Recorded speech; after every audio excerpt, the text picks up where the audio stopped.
It's not safe out there today.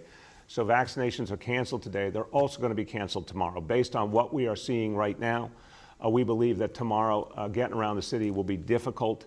It'll be icy. It'll be treacherous. We do not want seniors, especially out in those conditions. So we're going to have vaccinations off for today and tomorrow. Come back strong on Wednesday. We'll be able to catch up quickly because, again, we have a vast amount of capacity. We don't have enough vaccine, so we'll simply use the days later in the week, crank up those schedules, get people rescheduled into those days.